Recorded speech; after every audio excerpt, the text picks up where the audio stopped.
Pernahkah kalian berhenti sejenak dan menyadari seberapa besar dampak nyata dari satu baris kalimat atau bahkan satu kata yang kita ketik di kolom komentar media sosial? Kita seringkali menganggap remeh tombol kirim, padahal satu ketikan positif bisa membangun hari seseorang, bahkan memberikan mereka harapan baru. Tetapi di saat yang sama, satu ketikan ketidaksengajaan yang buruk juga bisa menghancurkan kesehatan mental, merusak reputasi, bahkan menghancurkan hidup mereka secara permanen.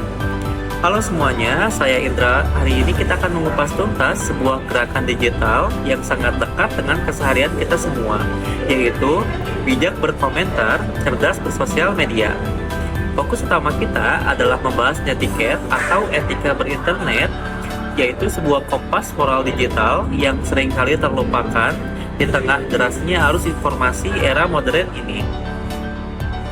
Teman-teman sekalian, mari kita jujur pada diri sendiri. Internet kini bukan lagi sekedar dunia alternatif atau tempat pelarian saat kita merasa jenuh. Bagi sebagian besar dari kita, dunia maya sudah bertransformasi menjadi identitas kedua kita.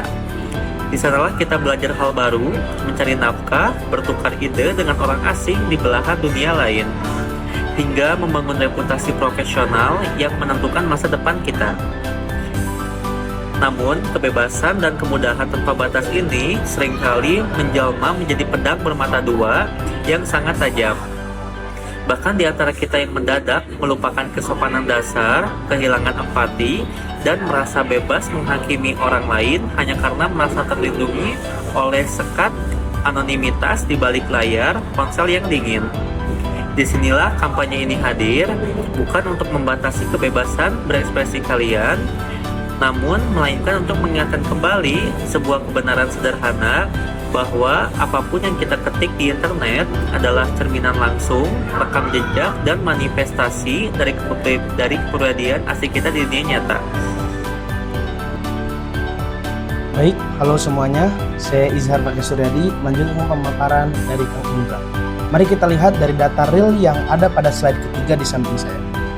Berdasarkan riset terbaru, jumlah pengguna aktif internet di Indonesia saat ini telah menembus angka luar biasa, yaitu 221 juta jiwa. Rata-rata, waktu yang dihabiskan netizen Indonesia untuk berselancar di media sosial mencapai lebih dari 3 jam 26 menit setiap harinya.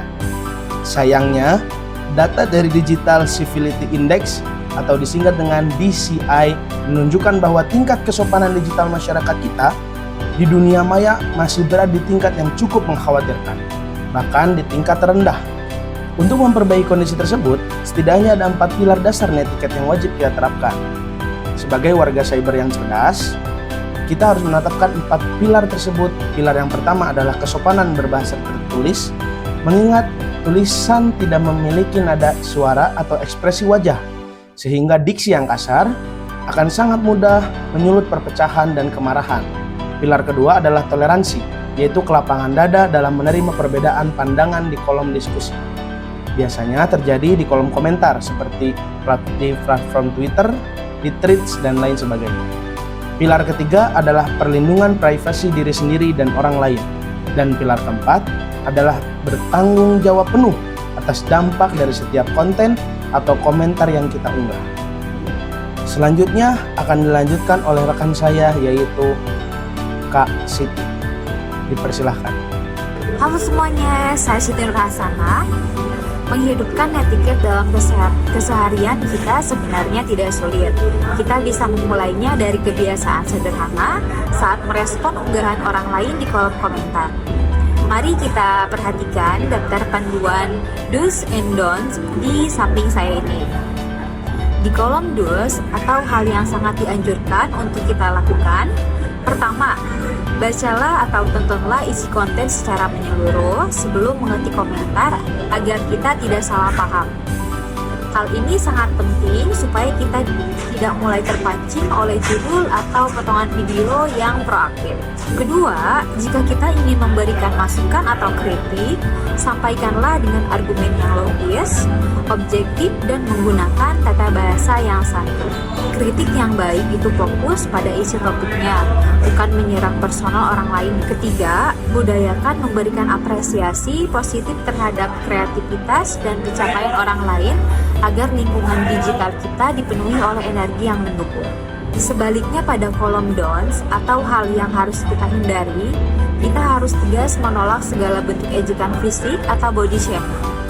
Mengomentari fisik orang lain dengan nada miring, meskipun dalihnya hanya bercanda. Hindari juga melontarkan komentar yang kasar yang dipicu oleh emosi sesaat jika mereka kesal setelah melihat suatu konten.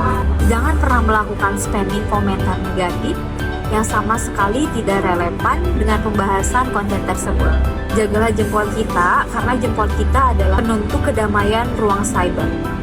Terima kasih semuanya, mari kita jadi pengguna media sosial yang baik dan cerdas. Halo semuanya, saya Putri. Untuk memahami seberapa besar dampak dari komentar di media sosial, mari kita lihat ilustrasi yang dialami oleh rekan kita Siti pada animasi berikut ini. Pada awalnya, Siti baru saja mengunggah pencapaian akademik dan karya terbaiknya ke media sosial. Ia merasa bangga dan bahagia karena berhasil mencapai sesuatu yang telah diperjuangkannya. Namun, tidak lama setelah unggahan tersebut dipublikasikan, muncul beberapa akun anonim yang mulai memenuhi kolom komentarnya dengan tuduhan dan kata-kata yang menjatuhkan. Tanpa bukti apapun, mereka menuduh bahwa karya Siti hanyalah hasil plagiasi.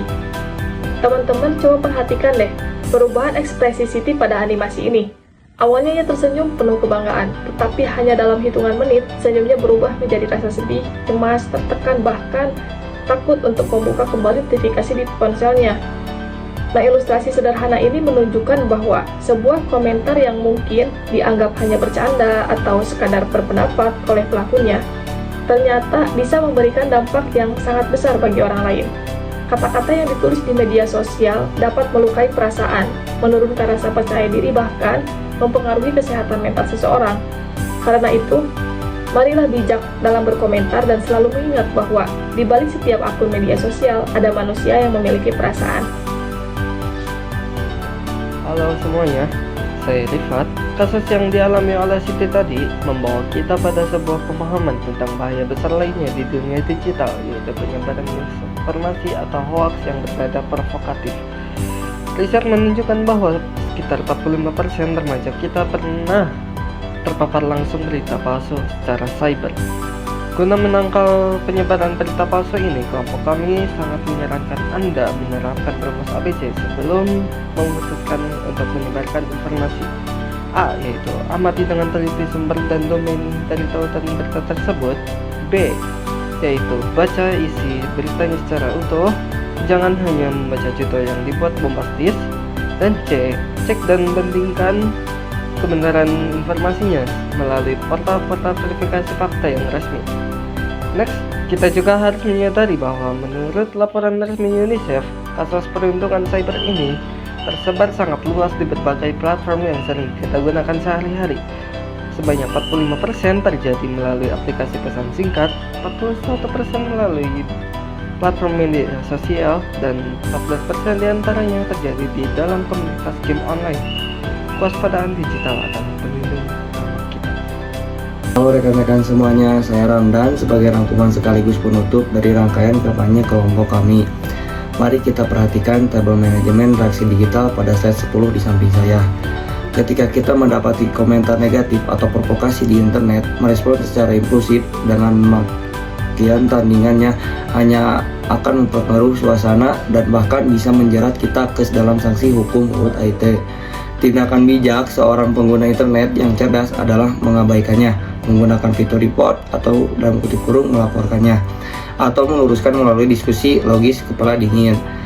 Dan transaksi slide ke-11, untuk menjadi warga cyber yang berintegritas, mari kita bersama-sama mengikuti peta jalan ini. Pahami regulasi dan etika dasar. Kembangkan cara berpikir kritis, konsisten memproduksi konten yang positif, serta jadikan teladan toleransi di ruang digital kita masing-masing. Slide 12. Kampanye literasi digital ini kami tutup dengan sebuah pesan, mari berbagai kebijakan dan kebaikan, bukan kebencian. Ingat, perubahan besar menuju ruang digital yang aman selalu dimulai dari kesadaran jempol kita sendiri. Mewakili Kang Indra, Kang Izhar, dan Kak Siti, dan Kak Putri, dan Kang Rifat, saya Ramdan mengucapkan berterima kasih banyak sebesar-besarnya atas perhatian Bapak dan Ibu dosen dan teman-teman sekalian. Sukses untuk kita semua dan sampai jumpa di ruang digital yang lama.